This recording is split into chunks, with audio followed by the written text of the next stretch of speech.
9장 겸손과 믿음. 앤드류 머레이. 너희가 서로 영광을 취하고 유일하신 하나님께로부터 오는 영광은 구하지 아니하니 어찌 나를 믿을 수 있느냐. 요한복음 5장 44절 말씀입니다. 저는 최근에 어떤 분의 설교에서 높은 수준의 그리스도인의 삶의 축복은 상점 진열대에 놓여있는 물건과 비슷해서 그걸 선명하게 볼 수는 있으나 만질 수는 없다는 말을 들었습니다.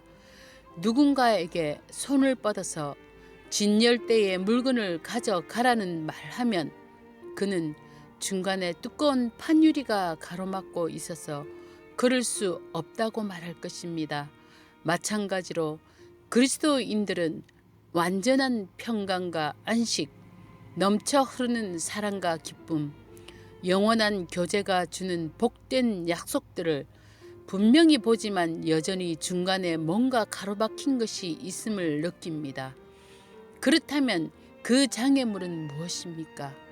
다른 게 아니라 바로 우리의 교만입니다. 참된 믿음의 사람에게 주어진 약속은 거저이며 확실합니다. 뿐만 아니라 그 믿음으로의 초청과 격려는 매우 강력하고 믿음이 주는 하나님의 크신 능력은 아주 가깝고 값없습니다. 따라서 그런 축복이 우리의 소유가 되는 것을 방해하는 장애물은 믿음을 가로막는 어떤 것일 수밖에 없습니다. 예수님은 다음의 말씀에서 우리의 믿음을 쓸 수 없게 만드는 것은 교만이라는 사실을 깨닫게 하십니다. 너희가 서로 영광을 취하려고 너희끼리 다투고 유일하신 하나님께로부터 오는 영광은 구하지 아니하니 어찌 나를 믿을 수 있느냐. 앞의 말씀을 자세히 보십시오. 교만과 믿음은 본질적으로 도저히 서로 병립할 수 없습니다. 한계가 있으면 다른 한계는 있을 수 없다는 뜻입니다. 이 사실을 깨달을 때 믿음과 겸손이 뿌리를 공유하고 있음을 깨닫습니다. 즉 참된 겸손을 소유하는 분량만큼 참된 믿음을 갖게 된다는 것입니다. 혹자는 진리에 대한 높은 지식과 강한 확신을 갖고 있으면서도 자기 마음속에 교만이 자리 잡고 있어서 그는 그저 지적인 사람일 뿐 하나님의 능력이 나타나는 살아있는 믿음의 사람이 되지 못함을 봅니다.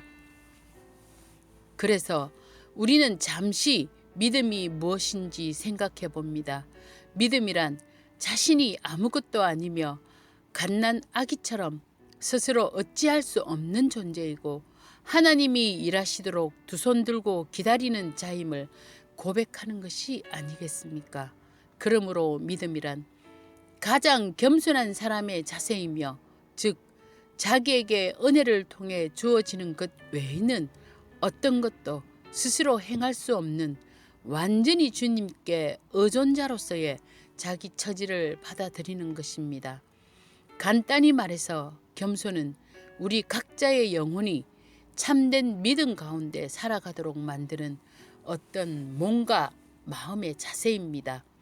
교만은 자기를 추구하고 자기의 뜻을 이루고 자기를 신뢰하고 자기를 높이는 것인데 그런 교만이 가장 엄밀하게 존재한다 할지라도 그것은 우리 자신을 더욱 강한 자로 만들어 결국 우리가 하나님의 나라에 들어갈 수 없게 하고 하나님의 나라에 속한 은총들을 소유하지 못하게 만듭니다. 왜냐하면 교만은 자기를 높임으로써 하나님이 만유의 주가 되시는 것을 거부하기 때문입니다. 믿음은 우리에게 하나님의 나라와 그 축복을 인식하고 이해하게 해주는데 믿음은 하나님으로부터 오는 영광만 구하며 오직 그분만 높임을 받으시는 가운데서 나타나는 영광만을 추구합니다. 그렇지만 우리가 서로에게 오는 세상 영광을 구하고 현세적 영광, 사람으로부터 얻는 명예와 평판을 쫓으며 사랑하고 그것 때문에 질투하는 동안에는 우리는 하나님으로부터 오는 영광을 구하지도 않고 받을 수도 없습니다. 그러므로 교만은 믿음을 근원적으로 불가능하게 만듭니다. 구원은 십자가와 십자가에 달리신 그리스도께로부터 옵니다. 구원은 십자가 신앙인데 십자가에 달리신 그리스도와 교제하는 것입니다. 구원은 그리스도의 겸손과 연합하고 그분의 겸손을 즐거워하고 그분의 겸손에 자신이 참여하는 것입니다. 교만은 우리를 강력하게 지배할 때는 우리 믿음은 약해집니다. 우리는 우리에게 가장 필요한 복된 구원을 얻게 하는 겸손한 믿음을 갈망하고 기도해야 한다고 배운 적이 없습니다. 믿음으로 구원받는다고 하지만 교만한 믿음은 믿음이 아닙니다. 교만과 믿음은 서로 함께 공존할 수 있는 것이 아닙니다. 따라서 우리의 믿음이 그토록 연약한 것은 놀랄 일이 아닙니다. 겸손과 믿음은 많은 사람들이 알고 있는 것 이상으로 성경에서 더 많은 깊은 상호 연관성을 보여줍니다. 그리스도의 말씀 속에서 이를 볼 수 있습니다. 예수님이 내 믿음이 크도다 라고 말씀하신 적은 두 경우입니다. 첫 번째, 백부장이 주여 내 집에 들어오심을 나는 감당하지 못하겠사오니 라고 말하자 예수님은 이스라엘 중 아무에게서도 이만한 믿음을 보지 못하였노라고 말씀하시며 그의 겸손한 믿음에 놀라워하셨습니다. 두 번째, 가나안 여자가 개들도 제 주인의 상에서 떨어지는 부스러기를 먹나이다 라고 말하자 이렇게 자신을 개의 수준까지 기꺼이 낮춘 여인에게 예수님은 여자여 내 믿음이 크도다 라고 칭찬하셨습니다. 이렇게 두 경우 다 지극한 겸손을 나타내었던 사람을 향해서 예수님은 내 겸손이 크도다 라기보다 내 믿음이 크도다 라고 칭찬해 주셨습니다. 믿음은 겸손이며 교만한 믿음은 사실은 믿음이 아닌 것입니다. 서두에 믿음이 우리에게 주는 수많은 은총들이 있지만 그것은 유리 진열장에 들어있는 것처럼 우리가 보기는 보아도 그것을 취할 수 없다고 했는데 하나님 앞에 자신은 아무것도 아닌 자로 나아오는 겸손은 우리 믿음이 가지는 모든 장애물을 제거해 줍니다. 그래서 순수한 믿음이 되게 합니다. 그래서 하나님 나라의 모든 은총을 장애 없이 취할 수 있게 하는 것입니다. 위에 백부장과 가나안 여인처럼 형제들이여 거룩을 추구하다가 실패하는 이유가 여기에 있지 않습니까? 우리의 헌신이 금방 실패하는 이유가 여기에 있지 않습니까? 우리의 믿음을 그토록 비상적이고 곧 사라지게 되는 이유가 여기에 있지 않습니까? 우리는 교만과 자아가 살아서 우리 안에서 얼마나 은밀하게 역사하는지 주의를 기울이지 않습니다. 조심하지 않습니다. 또 어떻게 하나님이 그분의 강력한 능력을 통해 나에게 임재하심으로써 나의 교만과 자아를 몰아내시는지 주의를 기울이지 않았습니다. 우리는 옛 자아를 완전히 대체하는 하나님의 새로운 성품만이 우리를 실제로 겸손하게 만들 수 있음을 깊이 있게 이해하지 못했습니다. 완전하고 끊임이 없고 모든 경우에 겸손히 사람을 대할 때만이 아니라 하나님께 기도하고 나아가는 신앙의 근본 바탕 자세가 되어야 한다는 것을 우리는 깊이 알지 못했습니다. 또한 삶의 모든 면에서 마음의 겸손과 낮아짐이 없이 하나님을 믿거나 그분께 가까이 가고 혹은 그분의 사랑 안에 거하려고 하는 것은 눈없이 보려 하거나 숨쉬지 않고 살려는 것과 같다는 것을 우리는 몰랐습니다. 형제들이여 우리가 늘 범하는 실수가 있는데 우리는 자기가 교만한 상태에서 하나님이 주시는 복과 풍요를 소유하려는 실수와 착각입니다.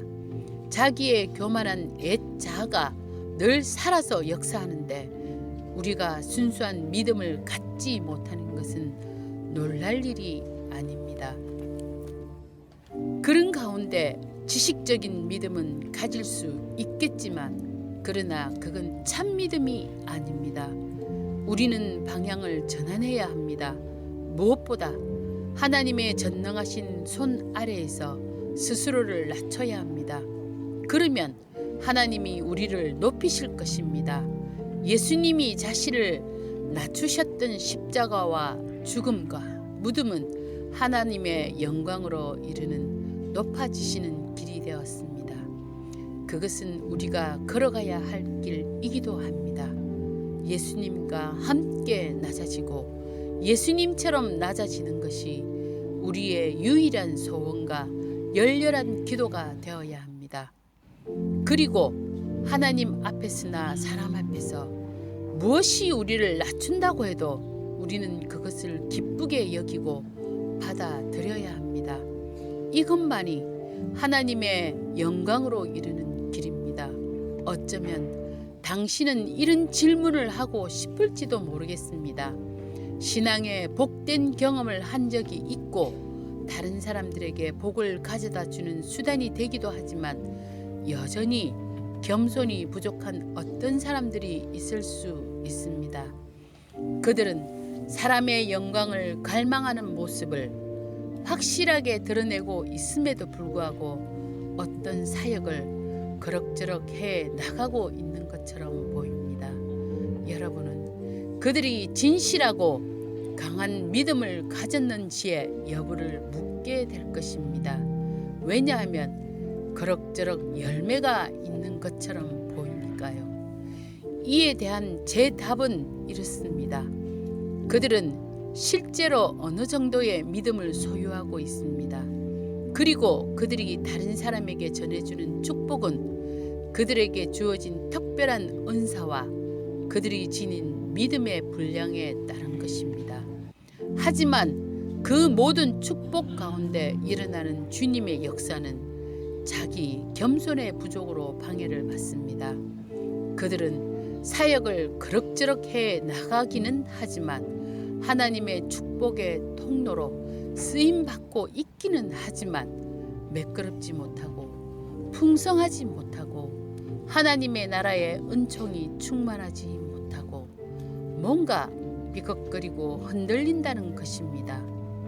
이런 겸손이 자기 신앙 바탕에 자리 잡지 못한 신자들에게 주어지는 하나님 나라의 축복이 종종 피상적이거나 일시적이 되는 이유는 하나님이 전부가 되시도록 길을 내어 드리는, 즉 스스로 아무것도 아닌 존재가 되지 않으려 하기 때문입니다.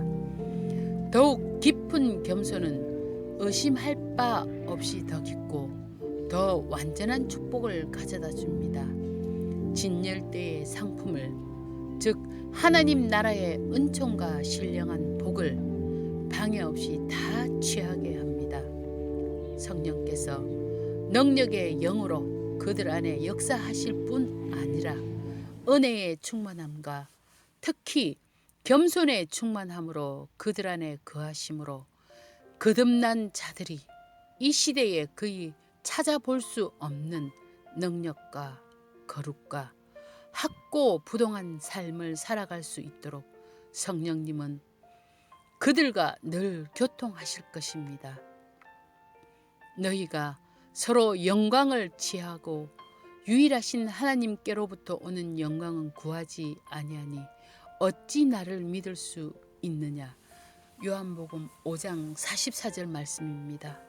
이 말씀의 뜻은 사람이 교만하면 진정한 믿음도 갖지 못하게 된다고 위에서 말씀드렸습니다.